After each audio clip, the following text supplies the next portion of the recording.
entre los versos 311 y 398, vamos a ver, no es cierto, entre los versos 311 y 1883, es decir, 1500 versos, va a hablar de Eustaquio bandido.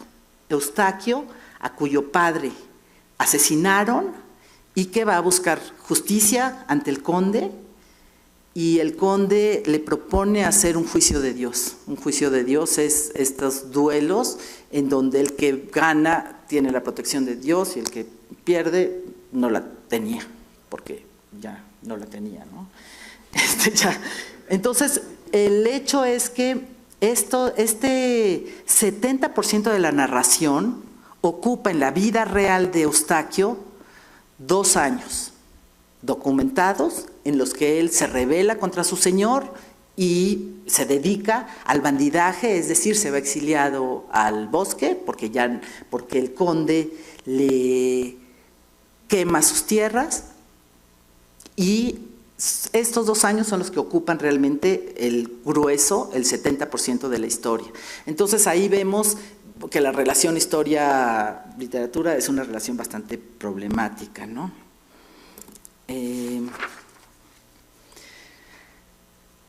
Los 300 versos que siguen después del Eustaquio bandido son los de Eustaquio pirata. Se alía primero al rey Juan de Inglaterra, sale huyendo de Francia, después de hacer muchas fechorías contra su enemigo, el conde de Boulogne, decide por fin irse a Inglaterra. El rey Juan lo admite y le da 30 navíos de inmediato en la novela, y después le da un palacio en Londres magnífico que él tira para construir otro igual de magnífico. Y después sale huyendo de Inglaterra, se va a Francia y se hace aliado del rey Felipe de Francia y muere ya como corsario del rey de Francia. Hay una crónica que Burgues, en su edición de la historia de Eustaquio, hace una espléndida introducción con todas las crónicas y menciona a un legado papal que le escribe al rey de Francia diciéndole: oye, voy a pasar por tus territorios, ¿me pueden dar un salvoconducto? El rey de Francia se lo concede y le dice: todos mis territorios, estarás protegido en todos ellos, salvo en los que domina Eustaquio el monje, con esos yo no me meto. Entonces, es un personaje muy peculiar que tiene carta abierta por parte de los reyes, ¿no? Bueno, esto nada más presentando. Me gustaría entonces, con todas estas facetas del personaje, se presta a hacer muchísimos análisis, y a mí el que me va a interesar es hacer el análisis del bandido por una parte y del trickster por la otra, y del Eustaquio diabólico, ¿no? ¿Cómo llegamos al Eustaquio diabólico? Eustaquio como bandido es reconocido ya desde el siglo XIX, cuando Michel, en la edición de 1834, dice que es una suerte de Robin Hood francés. Y esa es la forma en la que los anglosajones lo han editado. En Eustaquio, en efecto, encontramos todos los episodios y los motivos típicos de las historias de bandidos medievales que, al ser injustamente proscritos por su señor, viven al margen de la ley, manteniéndose en la espesura del bosque como base de operaciones, a donde siempre vuelven a ocultarse y protegerse, que atacan con todos los medios a su alcance al señor que expidió el bando que los declaraba fuera de la ley o banidos, de ahí viene bandido, le roban sistemáticamente a él y a sus gentes, pero casi siempre lo hacen por medio de engaños y burlas que les permiten reírse del enemigo al tiempo que denuncian las injusticias del sistema, y para dichas burlas emplean variados disfraces. Los cambios de identidad son recurrentes en distintas narraciones de bandidos, donde aparecen las máscaras del alfarero y el vendedor de cacharros, la del carbonero, la del monje, la del mendigo, tuerto o inválido, y todas estas las presenta Eustaquio y varias más. Eustaquio, dice un crítico francés, es el personaje que más se disfraza en la literatura francesa medieval.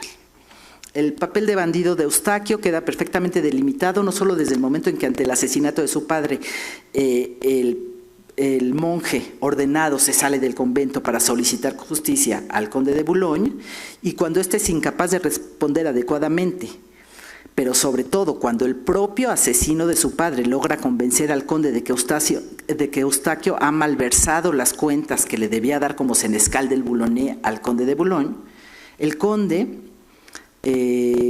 lo requiere ante su presencia y Eustaquio, dice el texto, sospechando que era una trampa, se niega. Y acto seguido el conde le quita sus tierras, le quema las cosechas y con eso lo convierte en un bandido, rompe el pacto feudal al quemarle las tierras y en ese momento él se convierte en un bandido que tiene que vivir exiliado. Su historia se estructura a partir de ese momento con base en los motivos constitutivos de la materia de Greenwood, dicen los anglosajones. La materia de Greenwood es la materia del bosque de los bandidos, ¿no? Porque Greenwood era el bosque de Robin Hood. Eustaquio tiene como buen bandido las razones para rebelarse y además tiene un señor particularmente injusto y perfectamente estúpido, lo cual es otra de las características de las historias de los bandidos, ¿no? Él entonces va a representar de alguna manera estos ataques de los inconformes con el sistema hacia el orden establecido y las inconformidades de la gente ante el poder y ante la corrupción de los poderosos. Esto lleva a una idealización de la figura del bandido, que en este caso ha comenzado su lucha contra el conde denunciando la ineficacia de la justicia, pues en lugar de juzgar legalmente al asesino, le propone este combate judicial. Y es muy significativo que en el texto Eustaquio, a la mitad del duelo, dice, el duelo no lo hace él porque él es un monje, no puede él luchar, y el otro, el asesino, es un viejito, y entonces pues, tienen a dos personas que los representan, digamos, porque él tiene más de 60 años, declara que sus parientes piensan eso, porque no había actas de nacimiento. Entonces, Eustaquio no espera que termine el duelo, de pronto se levanta y le dice al conde, yo me voy, y me voy a hacer justicia por mi propia mano. Y en ese momento el conde es cuando ya le pide las cuentas, etcétera, y ya se convierte realmente en bandido, ¿no? Entonces, cuando el duelo termina con la muerte de quien defendía la verdad, estamos ante la primera muestra de ineptitud del señor feudal y del sistema, ¿no? Y nos da también una perspectiva narratorial que se inclina por el bandido y no por la autoridad contra la que éste lucha. En las notas al texto comentamos cómo al tomar prisionero a Eustaquio, el conde en otro momento pretende, en el único momento en que logra atraparlo por muy breves, casi breves instantes, digamos, pretende ejecutarlo sin juicio. Y varios de sus varones se indignan contra el Señor. Es usted un mal hombre, le dicen. No hará usted su santa voluntad. Él, Eustaquio, ha actuado como un hombre de guerra. Usted lo despojó de sus tierras. Sométalo a juicio. No puede ser de otra manera. Pues si cuelga al monje, se hará de muchos enemigos y si no actúa como es debido, sin duda habrá de espadas desenvainadas. Esta es una escena muy interesante porque todos los varones, si hay 7 u 8 varones, hay 7 intervenciones ahí, en donde le dicen no lo puedes ejecutar sin juicio, no te debes atrever a esto, y son unos varones bastante irrespetuosos, ¿no?, con el conde, y no hay una sola voz que defienda al conde. Entonces es que en la obra todo el mundo le va al bandido, todo el mundo está de acuerdo con el bandido, y finalmente el conde trata de mandarlo con el rey de Francia, y por supuesto en el camino lo interceptan y nunca llega con el rey de Francia, lo liberan, ¿no? Los propios que están en este juicio, en este consejo, aconsejando al conde que no lo ejecuta, unos de ellos son los que van a liberar eran los que iban en la custodia del prisionero, además. O sea que es una cosa muy problemática, pero vemos claramente una actitud del narrador que defiende al bandido.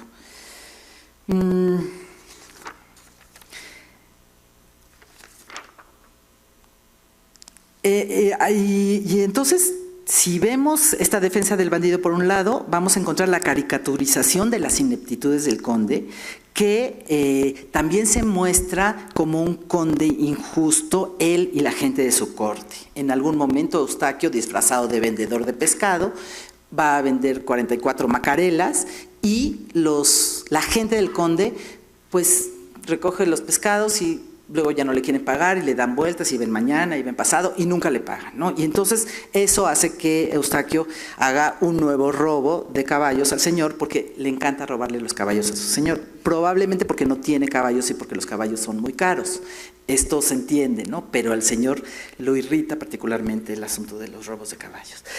Vamos a volver a esto. Este tipo de abusos por parte de la autoridad que reciben los pescados pero no los pagan, etcétera, da lugar a otro de los motivos clave de las historias de bandidos, que es el establecimiento en el bosque de un buen gobierno, opuesto al mal gobierno que expidió el bando de exclusión contra el personaje, obligándolo a vivir fuera de la ley. Varias historias nos muestran al bandido rodeado de sus seguidores, instalados en una sociedad paralela donde el jefe simboliza al buen rey generoso que hace justicia en función de leyes razonables y respetadas por todos. Esto se ve muy claramente en Robin Hood sobre todo. En Eustaquio esto no se ve explícitamente, siempre va acompañado de 30, pero también los enemigos van acompañados de 30, es como decir un montonal, yo creo. Creemos nosotras porque hicimos la investigación exhaustiva para saber si 30 tenía algún significado, pero no encontramos más que eso, son muchos. Carlomagno siempre hacía sus, en la literatura, después de 7 años, hacía su nueva incursión contra unos enemigos. Son unos números que usan, ¿no?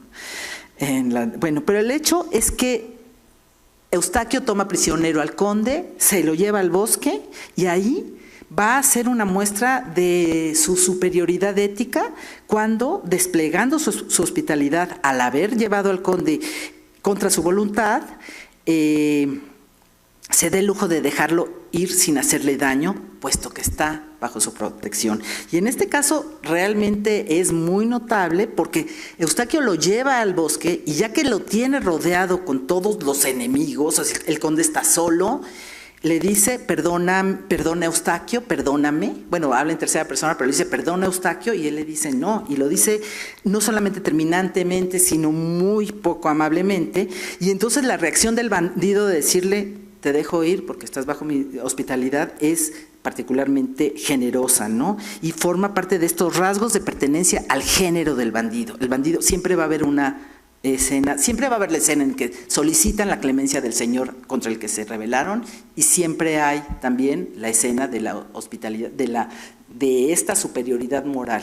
Esta superioridad moral se vuelve a ver cuando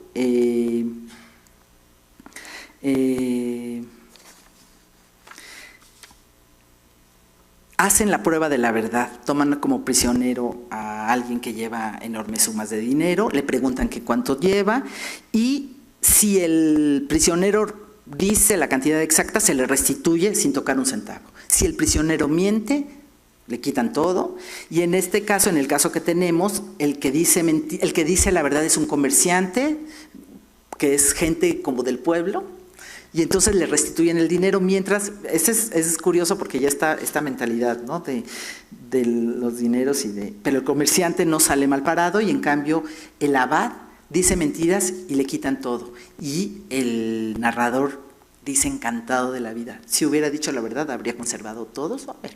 Si lo perdió, fue solo por sus mentiras. Entonces, nuevamente vemos este narrador que siempre está inmiscuyéndose y dando su opinión y no deja y no suelta, ¿no? a su... Bueno, si bien en la tradición artúrica el bosque representaba un espacio de libertad que escapaba a la rigidez de las reglas y las normas morales de la feudalidad cristiana, como lo ha señalado Jacques Le Goff, donde, por ejemplo, los caballeros podían encontrar las aventuras y las maravillas, pasar al otro mundo, encontrar hadas, etc. En el caso de la literatura de los bandidos, lo que vemos es este otro tipo de idealización que corresponde más a la búsqueda de un espacio natural, lejos de la corrupción del poder, que se postula como territorio de liberación y con la promesa de un orden más justo.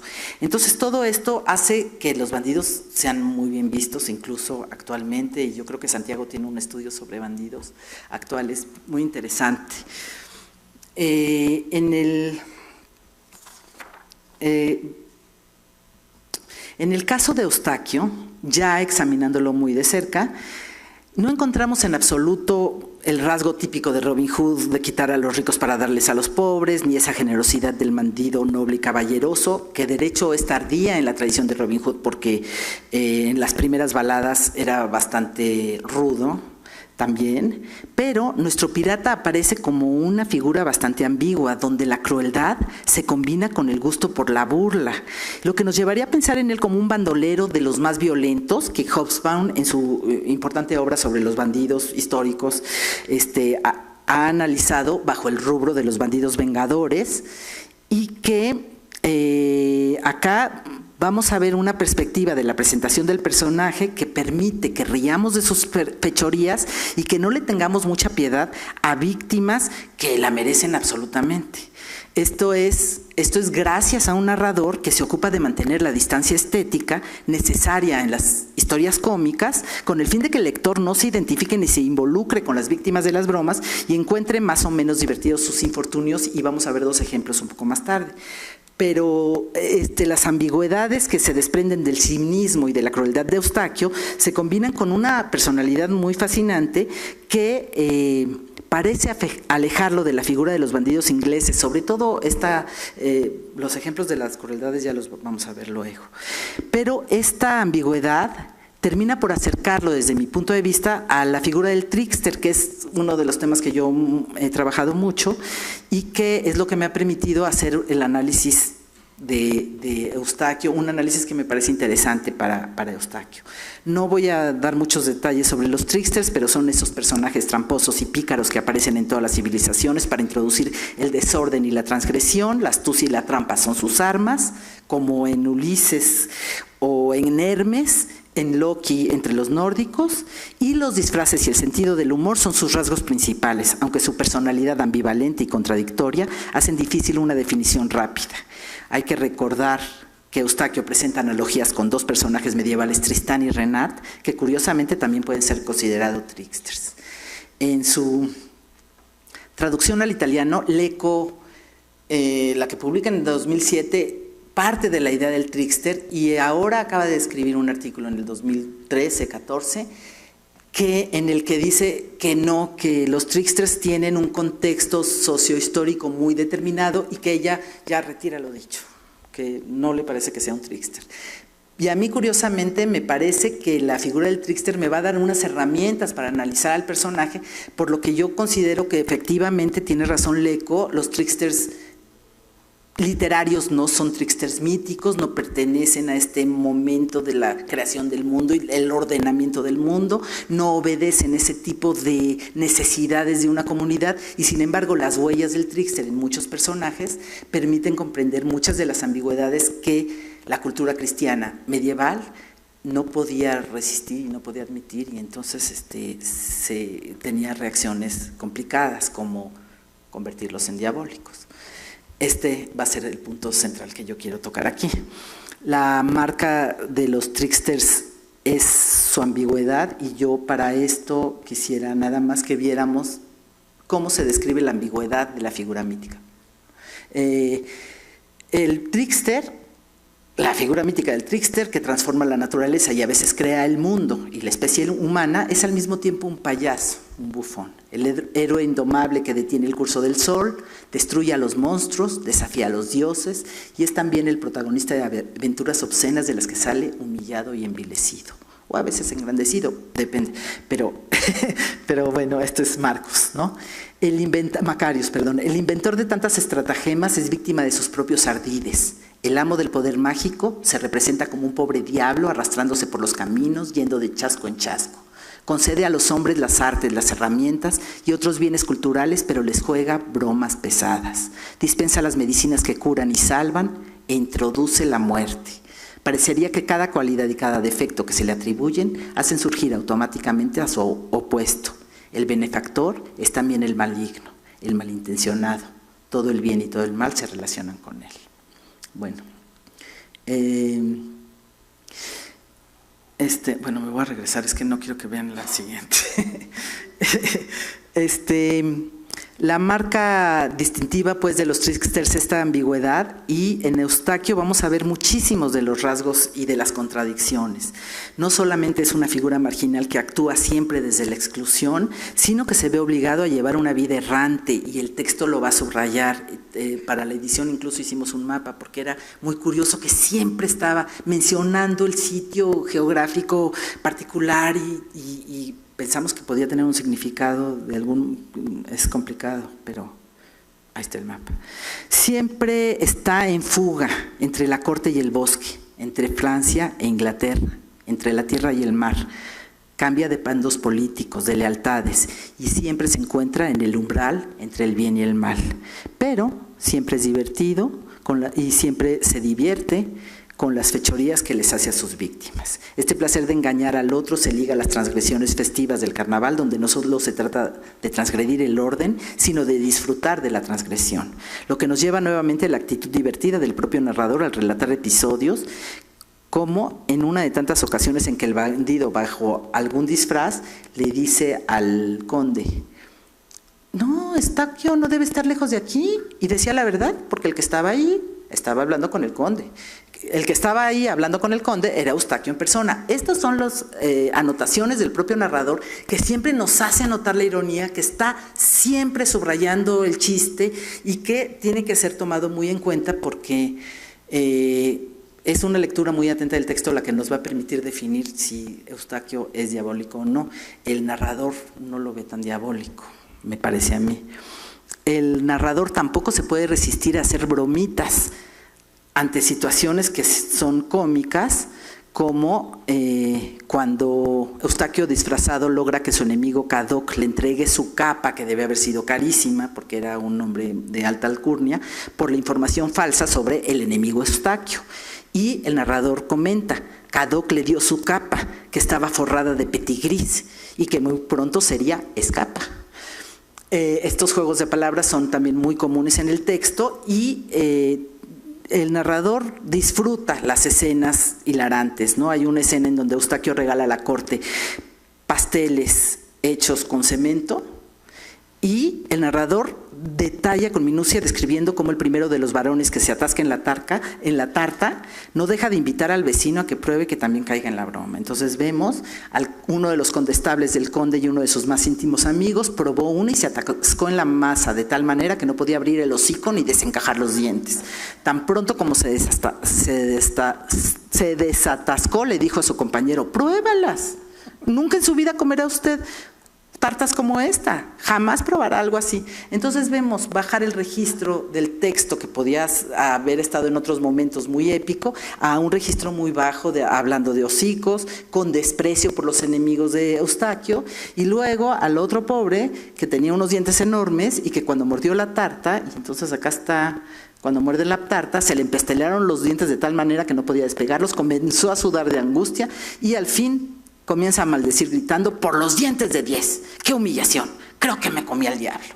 En donde vemos unos juramentos que son bastante blasfemos, porque estos dientes de 10 en realidad querían decir los dientes de Dios. Si vemos el francés, lo que dice es por parler d'un Dieu, y es para no decir parler d'un Dieu. Entonces esta frase Dieu y esta frase por los dientes de Dios es una blasfemia, porque Dios es todo espiritual, ¿no?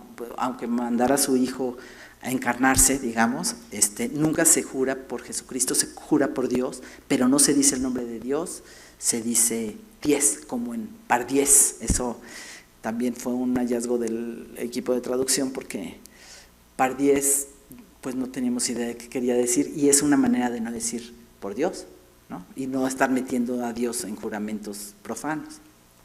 Bueno, el hecho es que este tono ligero y festivo parece prevalecer durante la mayor parte de estos episodios de bandido que relatan las distintas venganzas de Eustaquio contra el conde, y será uno de los elementos que nos permitirán entablar la discusión acerca de la diabolización de Eustaquio. Voy a pasar muy rápido a otro aspecto de Eustaquio, que es la herencia épica, y en una parte del texto, en donde se hace la genealogía literaria de la que les hablé, el narrador dice: tengo entendido que algunos cuentan historias acerca de Bazin y Mogis.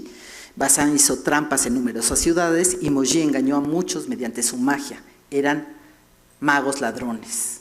Curiosamente, como Eustaquio se convierte también en un mago ladrón, ¿no?, que les roba a los enemigos. Estos hurtaron la corona de Francia, las espadas Joyosa, Cortana, Altaclara y Durandal, que son espadas épicas importantísimas y que traen a cuento toda la épica francesa, ¿no? Bazin robaba a Mogis robaba a Bazin, y dice, bueno, y ya dejemos de lado a Mogis y a Bazin, vamos a hablar del monje Eustaquio, que en mi opinión era mucho más astuto que Mogis o que Bazin. Ni Traves, ni Vara, ni M supieron nunca tanto de engaños, y estos tres son personajes de Fabliaux que también salen en historias de ver quién engaña a quién, ¿no? Entonces aquí está esta genealogía literaria, pero lo que es interesante es que a raíz de esto Margarita Lecco va a hacer muchísimos estudios sobre la épica y sobre la relación con la épica, y en esta búsqueda ella encuentra las frases literales que se repiten de un cantar de gesta al texto de Eustaquio, pero hasta donde yo sé nadie se ha detenido en la importante influencia del estilo formular épico en la novela de Eustaquio, que es un aspecto importante del estilo del texto.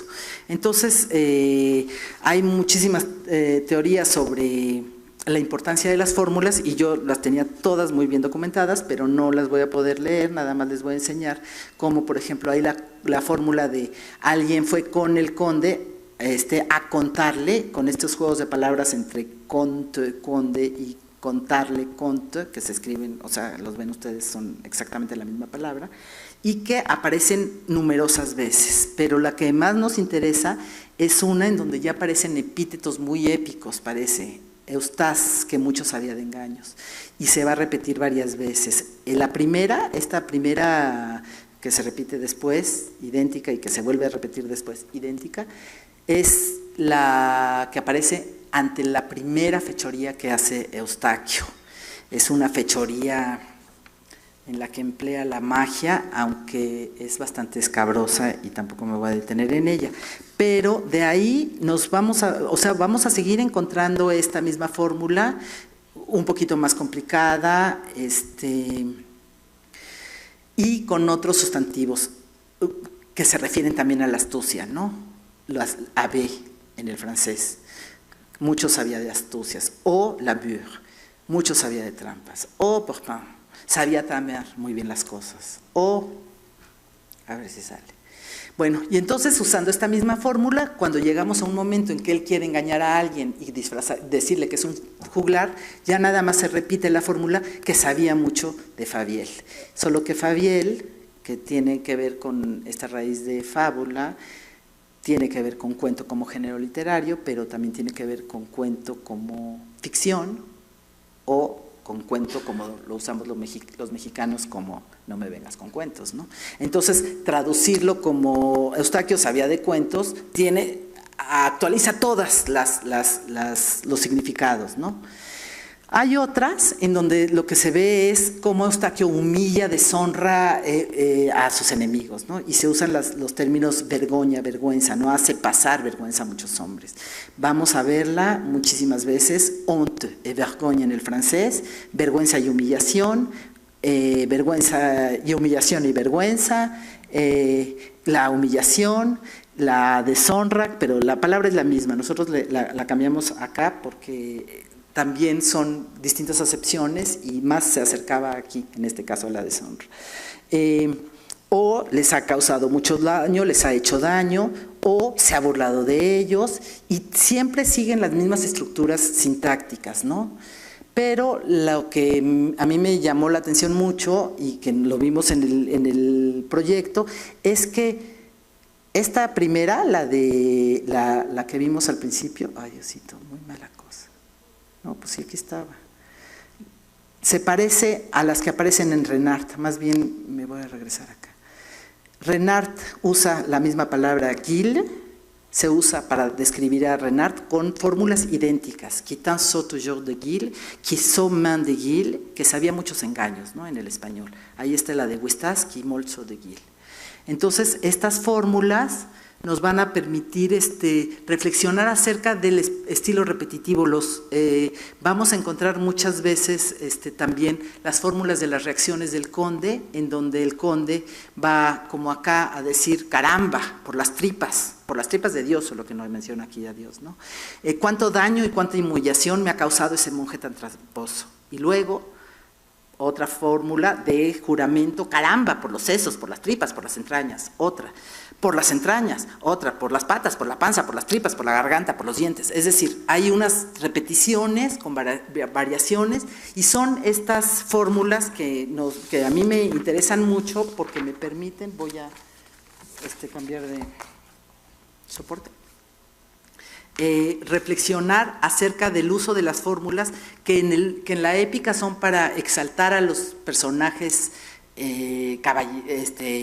caballerescos y sus proezas y sus aventuras y osadías y sus triunfos, y en el caso de Renard, de Eustaquio, son para acordarnos de que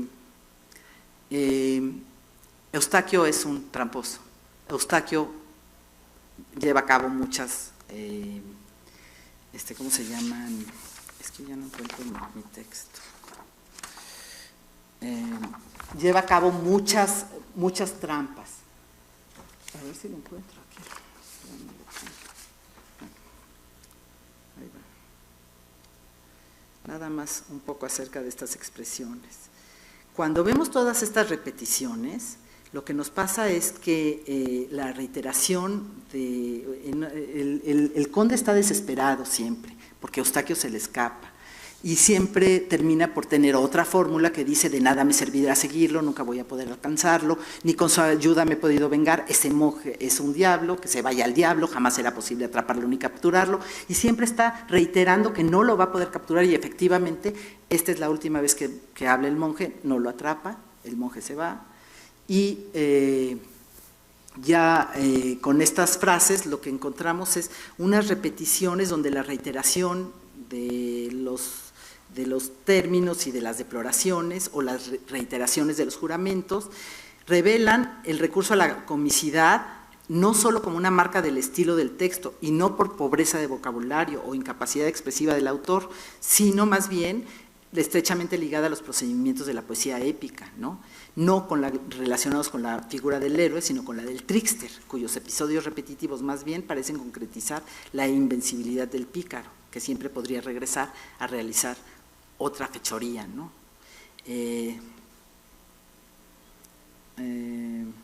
Se ha mencionado que una de las características de los tricksters es irse presentando en episodios independientes que se van engarzando unos con otros, y eso es lo que vemos en la estructura del texto, episodios engarzados donde el trickster siempre vuelve, siempre vence, siempre se escapa, y el conde siempre termina diciendo: no lo voy a poder alcanzar, ¿no?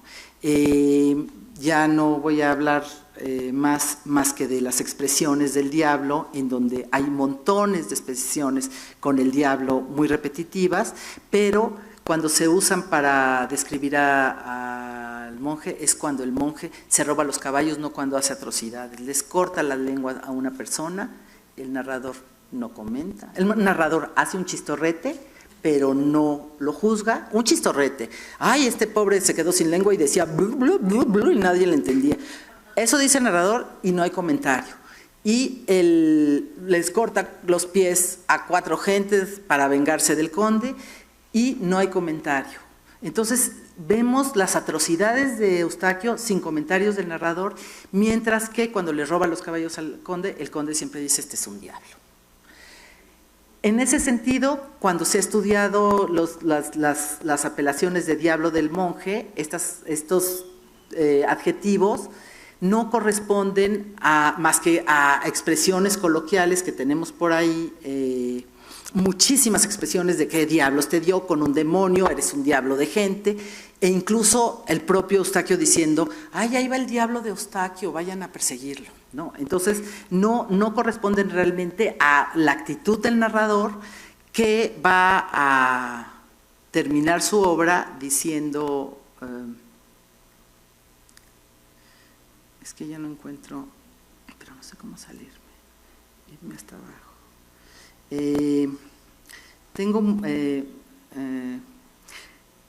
Quisiera nada más decirles cuáles eran el tipo de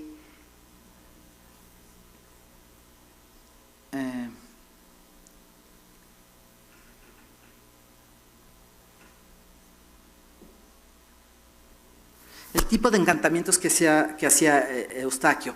Por una parte se describe que él conocía todas las artes del zodiaco, que él era un sabio, como si se describiera a la gente que está estudiando en Toledo, que iba a Toledo a adquirir sabiduría.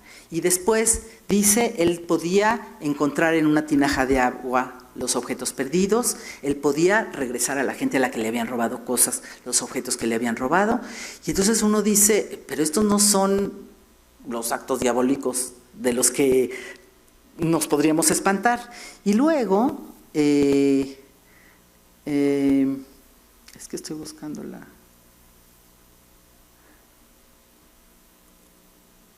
Acá está. Ay, ¿cómo le hago? ¿Dónde le dices? Acá. Ok. Todas estas cosas que él aprende a hacer, como recuperar las cosas extraviadas que están por acá, con una paletilla de cordero, leer las tinajas, restituir lo perdido y lo robado, embrujar a las mujeres, hechizar a los hombres. No había nadie hasta Santiago que supiera tanto del zodiaco, del firmamento, de las estrellas. Estas son las descripciones de los medievales que se van realmente a estudiar a Toledo, a estudiar magia, pero no la magia negra, sino magia, porque esto se estudiaba. Y dice, imitaba la quimera, la bestia que nadie puede conocer, y a los monjes los hacía pedorrearse en el claustro. Entonces hay como unos cambios de registro en donde uno dice, ¿qué pasó, no? Eustaquio, la primera vez en donde dice que va a ser muchísimos, todavía no, se va a la abadía, hace muchos maleficios, hace que los monjes ayunen cuando debían desayunar, los hace andar descalzos cuando deben ir calzados, los hace chismorrear cuando deben rezar sus horas. Vean lo satánico que es, ¿no? Y cuando debían dar gracias, los hacía portarse mal. Cuando ya le dan calificativo de Eustaquio, el que sabe hacer engaños, Eustaquio y astucias, lo que hace es lanzar al umbral de una puerta una semilla con un poderoso encantamiento y acto seguido la tabernera se desnuda hasta la cintura. Le quita todos los tapones a los barriles de vino que tiene y les dice a las gentes que pasen. El vino corre por todo el lugar. Hombres y mujeres acuden a cruzar la puerta, los hombres se bajan los calzones, las mujeres se levantan las faldas hasta el ombligo o la cintura. Jamás han oído ustedes tal alboroto. Entonces, estos son los encantamientos diabólicos que hace, ¿no? Y dice, bueno, sigue, es muy divertido realmente, pero en algún momento ya provocó toda la ciudad jalándose los pelos y haciendo una riña de locos, y al final avienta una semillita y todo vuelve a su lugar, el vino regresa a los barriles, todo queda en orden. Entonces, este es el monje diabólico que nos presentan en la primera ilustración, el monje diabólico que en las últimas frases nos dice una frase proverbial el autor diciendo, pues quien a hierro mata, a hierro muere, ¿no? Y uno se queda pensando qué es lo que pasa aquí. Y en realidad, viendo con mucho cuidado esta obra, bueno, tengo analizadas todas las apariciones del diablo y cómo realmente cuando se le dice diablo es porque se robó un caballo, pero nunca porque hizo una atrocidad mayor. Y no sé si es una lectura anacrónica en donde robarse un caballo es mucho peor que cortarle la lengua a alguien, pero porque podría ser, ¿no? Dependiendo de la jerarquía de la persona, no sé. Pero el hecho es que me parece que el narrador no está describiendo a lo largo de su obra su indignación contra un diablo, sino más bien está fascinado con un trickster. Y yo creo que nada más les quiero enseñar lo último que les quiero enseñar acá, que es cómo el trabajo de la traducción es un trabajo muy complicado, pero no se los voy a enseñar. Es que teníamos una que tenía tres, tenía el español y el francés, pero ¿cómo lo hago para que se vea?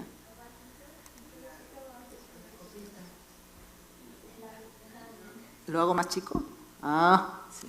Bueno, pues entonces Hay algunos traductores, este es Kelly, que escribe un año después de que se escribe el artículo sobre un artículo de un crítico muy importante que es muy citado, que habla de Eustaquio diabólico, y entonces Kelly traduce, y entonces traduce cada vez que ve nigromancia como, bueno, la traduce acá como necromancy, y después dice, aprendió, nosotros decimos artes mágicas y artificios, y Kelly dice black magic and sorcery, ¿no? Magia negra. Sigue diciendo, dice Emile Caroth es embrujos, pero no tienen que ser embrujos con signo negativo, y Kelly dice evil tricks, o sea, le pone el adjetivo. Y luego dice, o peor, está haciendo un asunto de misa negra, cuando está leyendo el Salterio al revés, que es una cosa que ningún traductor ha sabido qué es lo que puede querer decir, pero que no forzosamente es una misa negra que ya tiene un signo. Entonces hay como, dice, se podía convertir en una quimera, ¿no? Imitaba a la quimera, decimos nosotros, que nadie puede conocer, y él dice, hacía unos trucos convirtiéndose en una bestia que ningún humano normal podría imitar. Entonces hay como un traductor ideológicamente muy convencido de que este hombre sí es un diablo, o el resto de los traductores, y esto sí lo comparamos con todos los demás, que son neutros, ¿no? Que hablan de nigromancia, que podía ser el arte de hablar con los muertos o con los espíritus, pero no magia negra satánica. Igual que este hombre hace unas magias y hace que los monjes o que la gente se comporte de maneras muy impropias, pero no es propiamente satánico, y muchas de las veces que se habla de sus cosas diabólicas y que se traducen como cosas diabólicas, sobre todo en el inglés, nosotros lo traduciríamos como diabluras, con esa connotación de diablura en el sentido de que puede ser una travesura, ¿no? Y sí son travesuras, digo, tener a los monjes echando flatulencias en el claustro, pues es una diablura, ¿no? O etcétera, ¿no? Entonces, pues yo ya con esto termino porque ya me pasé de mi tiempo y les agradezco muchísimo.